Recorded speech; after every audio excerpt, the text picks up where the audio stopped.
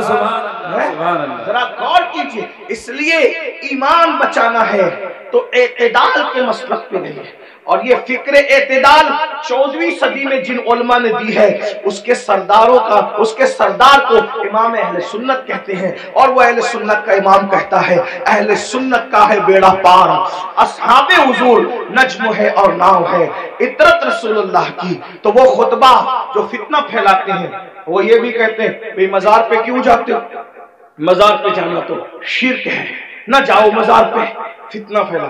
ہم کہتے ہیں آپ ذرا ہوش سے بات کریں، کیا مزار پہ جانا شرک کیسے ہو سکتا؟ رسول اللہ نے مزار پہ جانے کا حکم دیا، اور تو کیا معاذ اللہ حضور مزار پہ جانے کا جو حکم دے کر کیا شرک کا حکم دے رہے معاذ اللہ؟ کیا حضور علیہ السلام نے یہ نہیں فرمایا؟ آقا فرماتے ہیں کہ میں نے تم کو پہلے قبروں پہ جانے سے منع کیا تھا، اب تم قبروں پہ جایا کرو، کیونکہ قبروں پہ جاؤ گے تو تمہیں تمہاری آخرت یاد آئے گی۔ لوگ اس کو بھول گئے، وہ کہتے ہیں نہیں جانا چاہیے، شرک ہے۔ ایک بات آپ سے کہتا ہوں آخری میں، مزار پہ جاؤ کوئی شرک نہیں، بلکہ اللہ کے رسول نے تو 6 سال کی عمر میں جو پہلا سفر کیا تو اپنے والد کے مزار پہ بھی تشریف لے گئے، اور بخاری مسلم آپ اٹھا کر کے دیکھیں، سیاستہ اٹھا کے دیکھیں کہ حضور علیہ السلام شہدائے احد کے مزارات پہ خود تشریف لے جاتے تھے، شہدائے احد کے مزارات پر اللہ کے رسول خود تشریف لے جاتے تھے، سید الشہداء امیر حمزہ کے مزار پر سیدہ فاطمہ الزہرا خود تشریف لے جاتی تھی۔ غور فرمائیں، آپ غور کیجئے، مزار پہ جانا شرک نہیں ہے، لیکن ایک بات آپ سے سنیوں سے کہنا ہے، میرے بھائیوں سے، مزار پہ ضرور جاؤ لیکن سنت کے مطابق جاؤ۔ آج ہماری سنی قوم اپنے مسلک کو خود بدنام کرتے ہیں، وہاں جا کر کچھ لوگ علم نہ ہونے کی وجہ سے سجدہ کرتے ہیں۔ ہمارے مذہب میں، اسلام میں سجدہ کرنا اللہ کے سوا کسی کو جائز نہیں۔ آپ غلطی کرتے ہو، دیکھو اگر کوئی مسلمان شراب پیتا ہے تو کیا اس کا الزام اسلام پر آئے گا؟ بولو بھائی بتائیے، صحیح کہہ رہا ہوں غلط کہہ رہا ہوں؟ کیسے اگر مسلمان شراب پیے تو کیا اس کا الزام اسلام پر آئے گا؟ بولے نہیں آئے گا، کیونکہ اسلام نے شراب حرام کیا ہے۔ اب کوئی شراب پی رہا ہے تو یہ اس کی اپنی نادانی ہے، اسلام کا اس میں کوئی قصور نہیں ہے۔ تو اگر معاذ اللہ کوئی جاہل ان پڑھ قبر پہ جا کے سجدہ کر رہا ہے تو اہل سنت اس کی تائید کبھی نہیں کرتے۔ ہمارے امام سیدی اعلیٰ حضرت نے تو پوری کتاب لکھی، الزبدۃ الزکیہ، سجدے تعظیمی کی حرمت پر آپ نے پوری کتاب لکھی۔ تو غیر اللہ کو سجدہ تعظیمی حرام ہے، اور معاذ اللہ اگر عبادت کی نیت سے کرے تو شرک ہے۔ یہ ہم اہل سنت کا مسلک ہے۔ سجدہ کرنے کے بارے میں ہم سنیوں کو لوگ بدنام کرتے ہیں، جھوٹ بولتے ہیں، تجاول عارفانہ سے کام لیتے ہیں کہ ہم تائید کرتے ہیں۔ ہمارے کسی سنی ذمہ دار عالم نے کبھی قبر پر سجدہ کرنے کی اجازت نہیں دی، اس کی تائید نہیں کی۔ بھائی اگر ہم قبروں کو سجدہ کرتے تو پھر ہم مسجدیں کیوں بناتے؟ ہم اتنی محنت کر کے چندے کر کے مسجدیں کیوں بناتے؟ بھائی جو قبروں کو سجدہ کرے گا اس کی مسجد کیسے ہوگی؟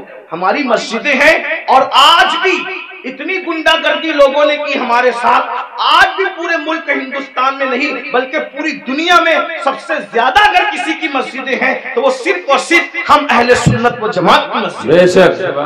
اتنی مسجدوں پہ قبضہ کیا، ناجائز قبضہ کیا، چھینا، پھر بھی سب سے زیادہ مسجدیں ہماری ہیں۔ الحمدللہ دلی کی جامع مسجد کے بانی سے لے کر مراد آباد کی جامع مسجد کے بانی تک تاریخ اٹھا کر کے دیکھ لو، سب کے سب آپ کو اہل سنت ملیں گے، کوئی اہل بدعت آپ کو نہیں ملے گا، الحمدللہ رب العالمین۔ لیکن یہ بات سنیوں میں تم سے کہتا ہوں، قبروں پہ جا کے سجدہ مت کرو، اپنا اسلام بدنام ہوتا ہے، اپنا مسلک۔ اور ایک بات کہتا ہوں، جس چیز سے اللہ رسول نے روک دیا اس میں کبھی کوئی فائدہ ہی نہیں ہے۔ جب ہم اپنے نبی کو سجدہ نہیں کر سکتے ہم کسی ولی کو سجدہ کیسے کر سکتے ہیں؟ ہم کسی پیر کو سجدہ، آپ کو میری بات بری لگے گی تو معاف کرنا، لیکن یہ میں آپ کی آخرت کے لیے کہہ رہا ہوں۔ آپ سوچیں گے نہیں ہمیں تو فلاں نے بتایا۔ ایک بات میں آپ سے کہہ دوں، آپ آپ کس کے مرید ہیں؟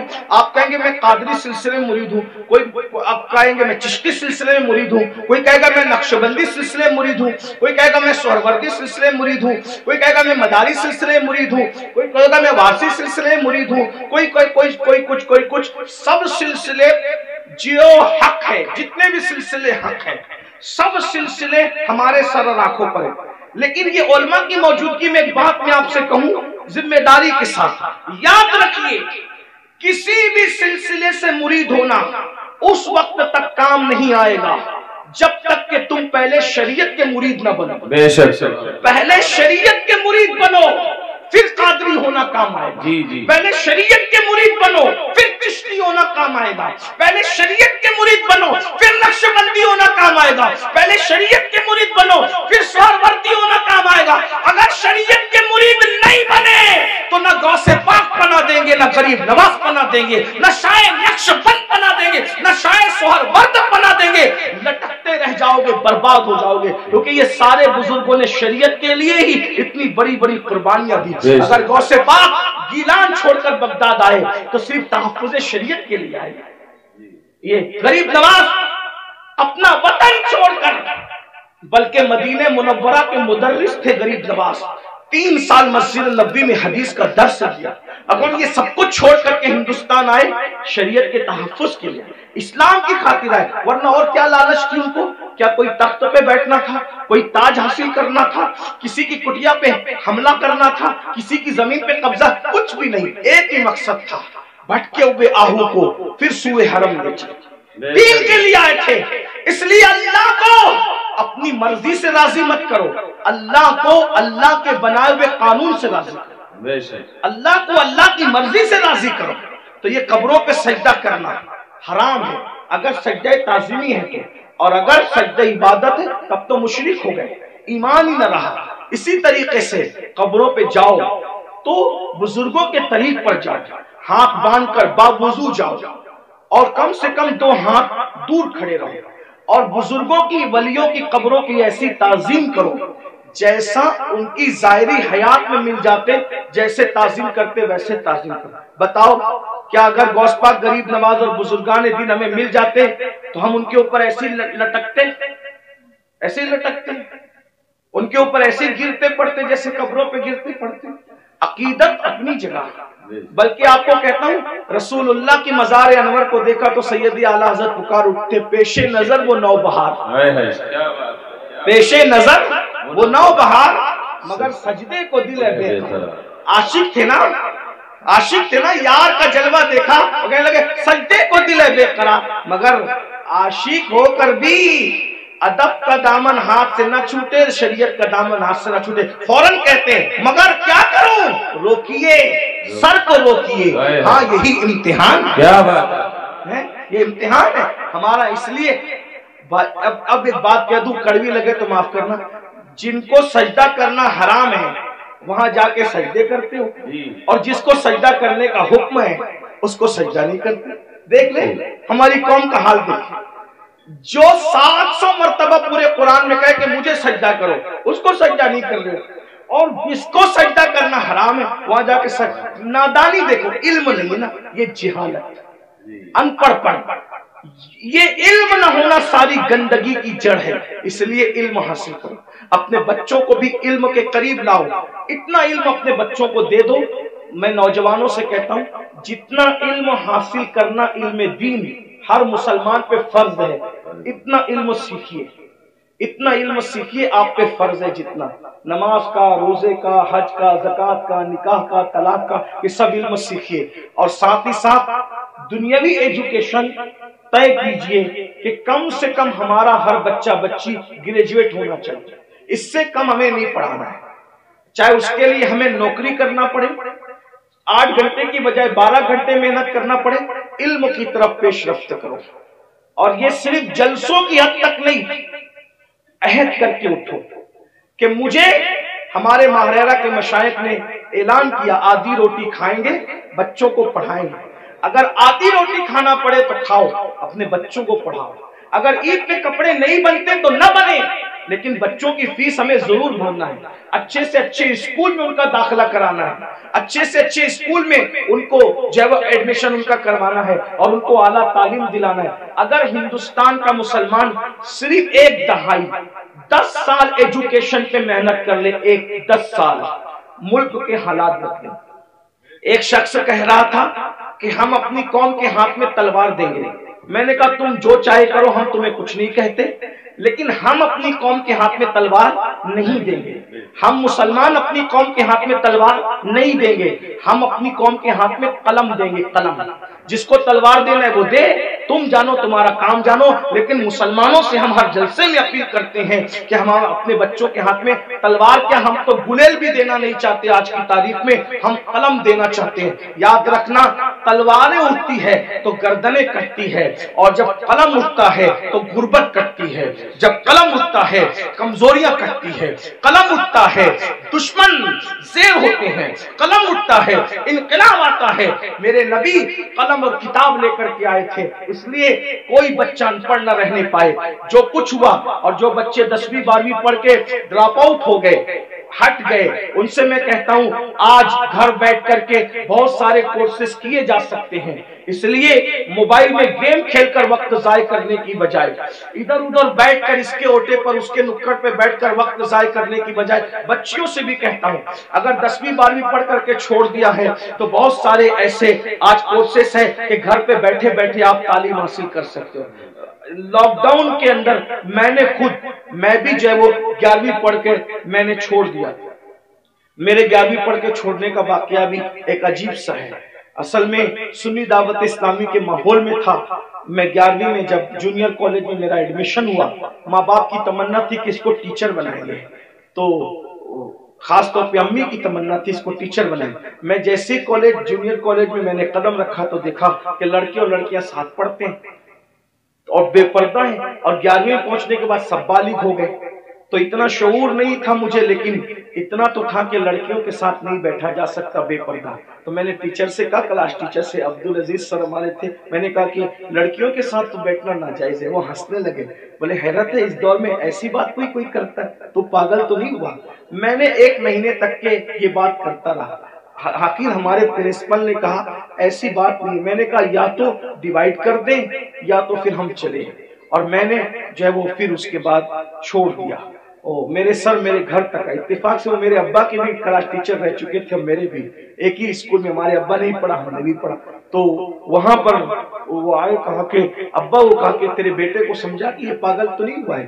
میں نے کہا کچھ بھی ہو میں نے نہیں پڑھنا، شریعت نے منع کیا، حالانکہ آپ ایسا نہیں کرنا، علماء سے آپ پوچھنا، علماء آپ کو بتائیں گے حالات کے تحت معاملات ہوتے ہیں، لیکن اس وقت ماحول ایسا تھا ہمارا سنی دعوت اسلامی کا ماحول، تقوی کا، پرہیزگاری کا۔ اب تو ہم متقی نہیں ہیں، وہ پرہیزگاریاں ہی نہیں ہیں، لیکن بہرحال تو وہ ماحول تھا تو ہم نہیں گئے پھر۔ لیکن میرے عزیز ساتھی، میرے بڑے بھائی کی طرح، وہ بھی ایک اسکول کے پرنسپل اور ہماری سنی دعوت اسلامی کے رکن شورا ہیں، قاری رضوان خان صاحب، اس نے کہا کہ پڑھ لے بھائی ورنہ ایسے ہی رہ جائے گا۔ میں نے کہا اگر میں اچھی نیت سے اللہ کی شریعت کے لیے چھوڑ رہا ہوں تو اللہ اس کا صلہ مجھے دے گا، اور اللہ نے مجھے صلہ یہ دیا کہ آج میں ایک English medium school and junior college کا چیئرمین ہوں الحمدللہ، اور تقریباً 50 ٹیچرز جو ہے وہ اس وقت کم و بیش الحمدللہ جو ہے وہ ہمارے اندر میں کام کرتے ہیں۔